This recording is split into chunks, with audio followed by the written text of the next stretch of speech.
Bruce Lee ఒక మాట చెప్పాడు, నాకు 10,000 కిక్స్ తెలిసినవాడంటే భయం లేదు, కానీ ఒక కిక్ని 10,000 టైమ్స్ ప్రాక్టీస్ చేసినవాడితో నేను చాలా జాగ్రత్తగా ఉంటాను అని.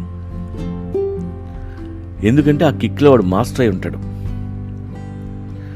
అలాంటి వాడి కానీ కొడితే మన కాలు ఇరిగిపోద్ది. అందుకే మనకి ఏ పని తెలిస్తే అందులో మాస్టర్ అయిపోవాలి. పోవాలి అంటే ప్రాక్టీస్ చేయాలి. దీన్నే సాధన అంటారు. నువ్వు ఎంత పెద్ద సింగర్ అయినా రోజు ప్రాక్టీస్ చేయి. నువ్వు ఏదైతే నేర్చుకున్నావో దాన్ని నెమరేసుకో, కొండెక్కి అరువు, గొంతు చించుకో.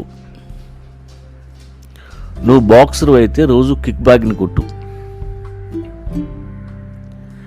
నీకు బోల్డ్ నాలెడ్జ్ ఉండొచ్చు,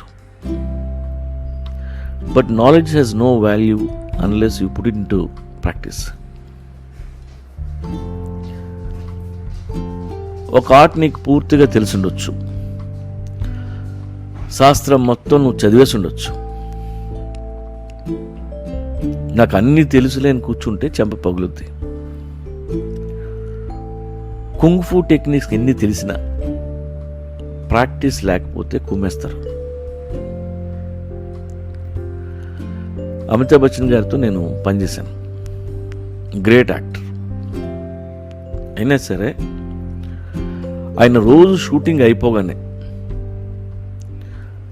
అసిస్టెంట్ డైరెక్టర్ దగ్గరికి తనే స్వయంగా వెళ్ళి మరుసటి రోజు సీన్ పేపర్ తీసుకుంటారు.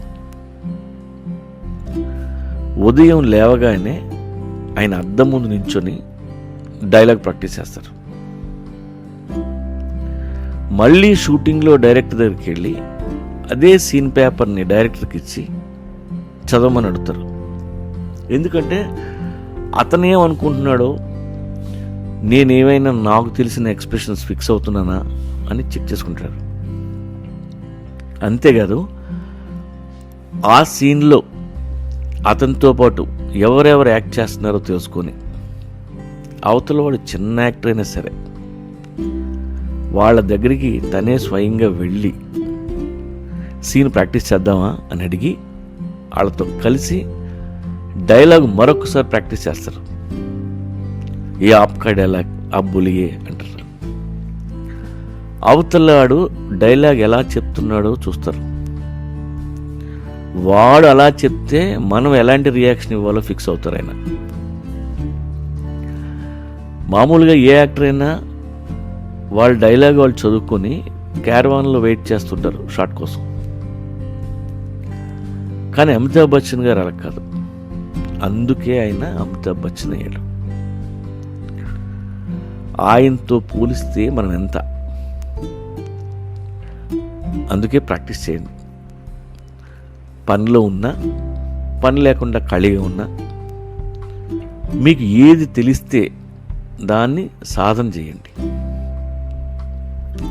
సిగరెట్ ఇసిరితే కరెక్ట్గా నోట్లో పడాలి. పడితే నువ్వు రజనీకాంత్ అవుతావు. If you don't practice, you don't deserve to win.